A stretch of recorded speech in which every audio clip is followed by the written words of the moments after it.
Muchísimas gracias, Matías Bosch, que hay que recordarlo, él es el presidente de la Fundación Juan Bosch y en esta ocasión está acompañado de Alexio Adanti, director de ISCO, pero ustedes no van a entender qué es lo que es ISCO.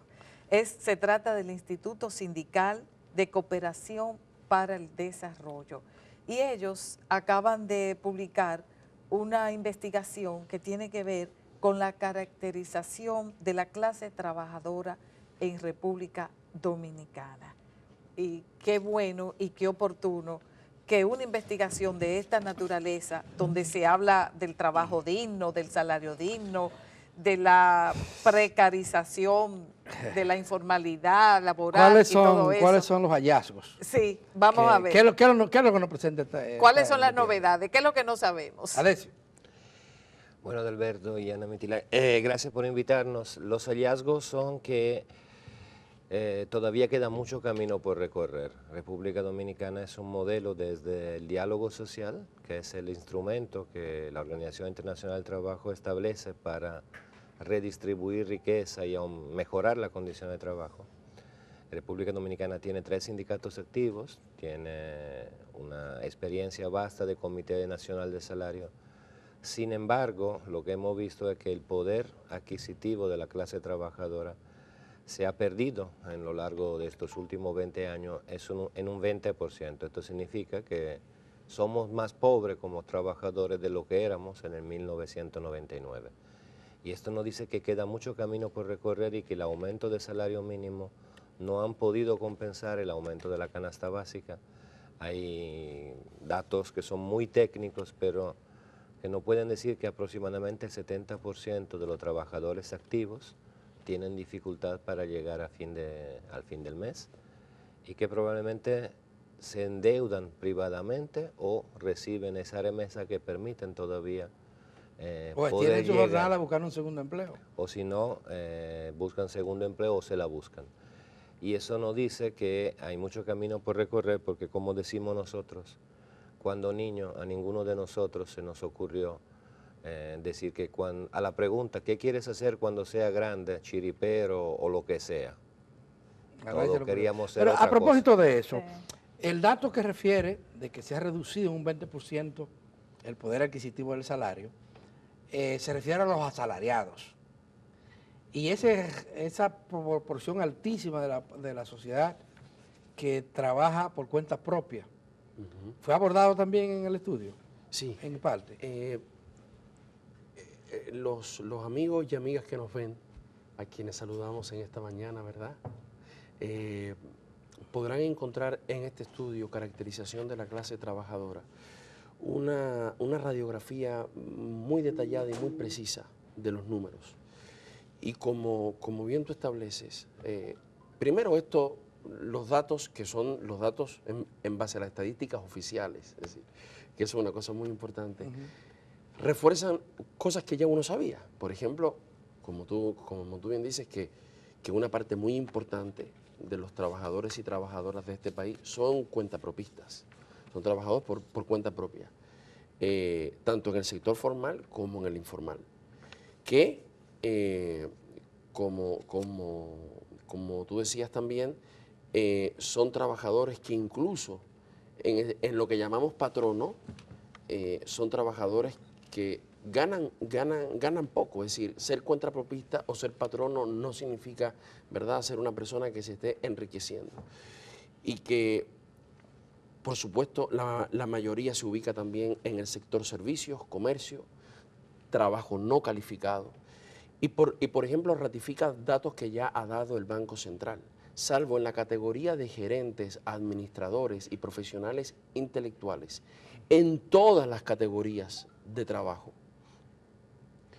y en los grupos, en la informalidad se está ganando más que en la formalidad. Fíjate qué cosa decir. Primero, cuando se habla de que se ha aumentado el empleo en el país, la verdad es que en los sectores que deberían ser motores de producción se ha destruido el empleo, como industria, como la agropecuaria. Segundo, se han creado 120.000 empleos. La inmensa mayoría de esos empleos creados son en la informalidad.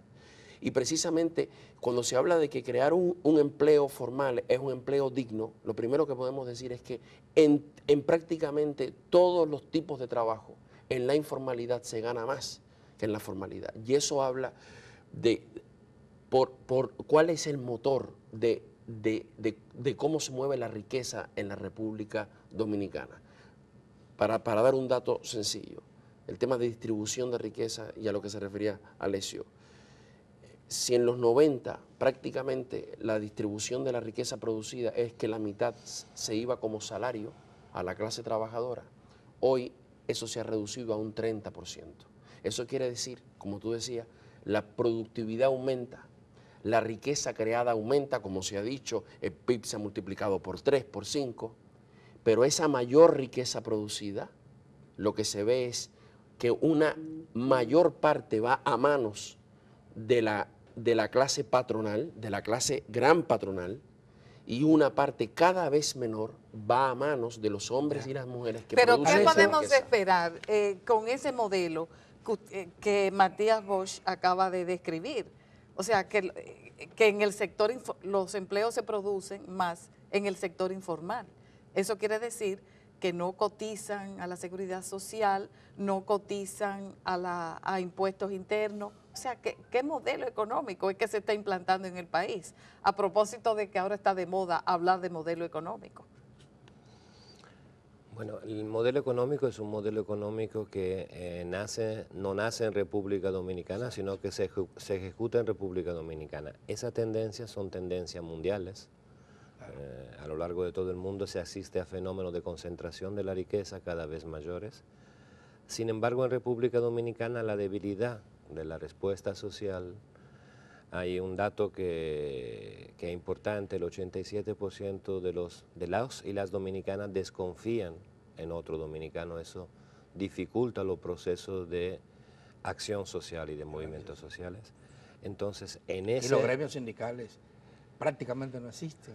Los gremios sindicales existen, pero han sido golpeados como todos los cuerpos intermedios de resistencia, por así decirle, a ese modelo, porque por supuesto que no están de acuerdo. Sin embargo, se ha asistido a un progresivo proceso de desmovilización de la sociedad en su conjunto. Y entonces lo que queda de esperar, según Pero nosotros... dice que sí, ustedes abordaron ese tema en la investigación, el tema de la capacidad de respuesta de los trabajadores, que siempre ha sido a través de un sindicato. En la situación en que se encuentra. Nosotros hemos hecho ese estudio, que es un estudio, como dice bien Matías, una radiografía, una fotografía de lo actual. En el estudio, en la parte de conclusiones, se empiezan a vislumbrar posibles escenarios.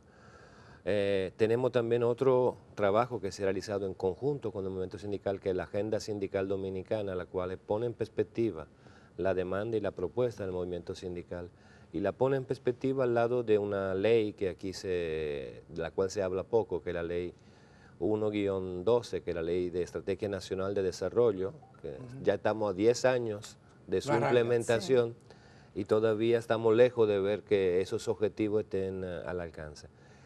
La sensación y el trabajo que hemos hecho en un seminario la semana pasada con el movimiento sindical, tanto dominicano cuanto español, cuanto italiano, es que hay cosas que el sindicato, solo puede hacer el sindicato, es decir, solo desde lo sindical podemos cuestionar el modelo y proponer soluciones, pero el sindicato no lo puede hacer solo. Es decir, y menos un sindicato tan difícil, yo no sé si fosilizado, yo creo que es muy difícil, porque en el 1 de octubre yo le pregunté a un camarógrafo que estaba filmando la manifestación del movimiento sindical frente a CONEP, porque ellos hablaban de libertad sindical, y yo le pregunto a un camarógrafo, quizá era de ustedes o de otra emisora, qué es lo que significaba libertad sindical. Y me sorprendió la brutalidad de su respuesta. Fácil, cuando hablas de sindicato y mencionas la palabra sindicato, te llaman de recursos humanos. Ya. Entonces, pero a propósito, eso dice... Matías tal vez pueda ilustrarnos un poquito con esto. La percepción que se tiene, vamos a ver si es una simple percepción, es de que las centrales sindicales se han reducido a siglas. que en definitiva la capacidad de movilización la perdieron, pero la confianza también dentro de la población trabajadora. Las centrales sindicales pocas veces, muy pocas veces, se unen a otros sectores para hacer reclamos colectivos. Piensen ustedes que, señores, ni una sola central sindical estuvo involucrada en el movimiento verde, movimiento que aglutinó a toda la sociedad dominicana. ¿Acaso eso no perjudica a los trabajadores? ¿No les resta posibilidad a los trabajadores para lograr mejores condiciones de vida? Fíjate, Adalberto, la pregunta es muy importante y por ejemplo, en el estudio hay un dato revelador que se toma de la Encuesta Nacional Continua de Fuerzas de Trabajo. La del Banco Central. Ajá, o sea, en la que apenas un 6% del encuestado responde pertenecer a un sindicato en su empresa. Entonces, hay niveles de análisis. Un nivel de análisis es, por ejemplo, una lectura sobre lo que tú estás planteando. Desde la lectura, desde el investigador, desde afuera, nosotros hacemos todo un análisis de la maquinaria institucional, ¿verdad?, que administra el trabajo. O sea, por ejemplo, hoy vas al Ministerio de Trabajo y no hay información actualizada de cuáles son los sindicatos registrados. No hay información actualizada de qué negociaciones colectivas se llevan a cabo. No hay información de en cuáles empresas se está distribuyendo el 10% de los beneficios netos del año. ¿Eso qué significa? O sea, y una pregunta que nos podríamos hacer. ¿De verdad que las autoridades de la materia no se dan cuenta cómo es posible que en grandísimas empresas de este país, las más importantes, no haya un sindicato? ¿Es que acaso no llama la atención? ¿Es que a los trabajadores se les olvidó organizarse y defender sus derechos? A nadie le preocupa eso. En el país se ha instalado un modelo que incluye también la lógica del Comité Nacional de Salario. ¿En base a qué? ¿Cómo se discute en el Comité Nacional de Salario? Fíjate los datos que tenemos ahí. Los datos que tenemos ahí es que nosotros tenemos 5 canastas básicas, porque en República Dominicana es un país maravilloso donde parece que la población en 5 pedazos de 20% parece que tuviera que comer diferente, respirar diferente y tener necesidades diferentes. El 60% de los perceptores de ingresos, incluyendo los cuentapropistas y los patronos y las patronas, el 60% gana por debajo de la canasta básica calculada para los más pobres. O sea, gana por debajo de los 13. Él o ella y las personas de su hogar, ganan por debajo de los 13.000 pesos. O sea, el 60% de la clase trabajadora está en condiciones de sobreexplotación. Y mira este otro dato que calculamos, la pobreza laboral. Si tomamos la línea de pobreza oficial, 4.614 pesos, el 48% de los perceptores de ingresos y las personas que componen su hogar, si tú le quitas la tarjeta, las transferencias de gobierno y si le quitas las remesas, el 48% de las personas y sus familiares que viven en su hogar, si lo calculáramos por el ingreso de su trabajo, están por debajo de la línea de pobreza de 4.600 pesos. Eso es terrible. ¿Para qué decimos? Si lo decimos en el caso de las mujeres, eso aumenta el 53%. En el caso de las trabajadoras del hogar y los trabajadores del servicio doméstico, supera el 60%. O sea, condiciones de sobreexplotación, condiciones de miseria. Y ahí lo relaciono con la pregunta. ¿Es que acaso esas personas no necesitan defender sus derechos y movilizarse? Lo que pasa es que en República Dominicana tenemos un código de trabajo del 92 supuestamente, pero en realidad hay todo un aparato legislativo, ley de zonas francas, ley de turismo y todo también un funcionamiento de las instituciones que ha dejado de ocuparse de que el trabajador y la trabajadora tengan de verdad instancias que protejan sus derechos, que garanticen sus derechos y garanticen su derecho a organizarse y a movilizarse.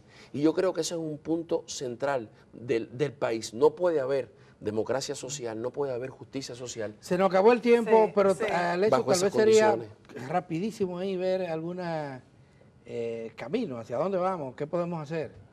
La agenda sindical dominicana, que es el trabajo que hemos hecho, vislumbra un camino posible que es, por un lado, la autorreforma sindical, es decir, el sindicato tiene su cuota de responsabilidad en haber perdido esa capacidad de movilización y tiene que renovarse, tiene que abrir. Nosotros hemos hablado mucho en estos días de abrir a la participación de la mujer y de los jóvenes, de la juventud dentro de la clase trabajadora y dentro de los niveles de toma de decisión de la clase trabajadora.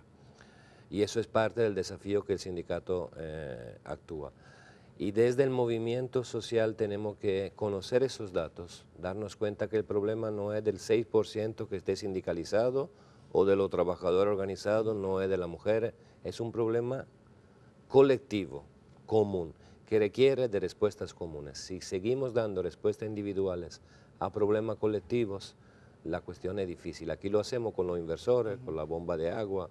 Siempre tenemos problemas colectivos, Sí. pero O nos nuestra buscamos el segundo respuesta empleo, es individual. nos buscamos O la remesa que nos llega, o o la- hacemos un negocito. Eso realmente no va a ser el camino, lo hemos estado viendo, eso ha sido el camino, no ha funcionado. Nosotros abogamos por una transformación, no por un cambio, sino por una transformación del accionar social que parte desde el adentro del movimiento social, del movimiento sindical, de los trabajadores y de las trabajadoras, porque realmente el escenario no es fácil y los indicadores, si lo proyectamos con pensiones, con deuda, con todo eso, nos dicen que lo que se viene es aún peor de lo que nosotros estamos fotografiando hoy. Wow. Se nos acabó el tiempo, pero muchísimas gracias Sí.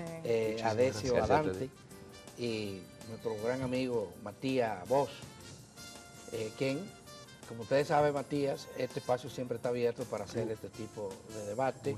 Hay que invitar a la población a que lea este estudio, a que Sí. busque este Se estudio. puede ya Sí. descargar Sobre de todo, internet. se puede Ya descargar de ya internet también. ya está en el sitio de la Fundación Juan Bosch. Ok. Entonces, www. ¿qué Se llama- tienen que buscar? Caracterización de la clase trabajadora. www.juanbosch.org y en la sección de publicaciones e investigaciones es el Aparece primero ahí. que aparece para descargar y en el sitio de ISCOS también va a aparecer esta semana. Bueno, Ok. pues tenemos que agradecer todas esas contribuciones que viene haciendo la Fundación Juan Bosch. Y en este caso, junto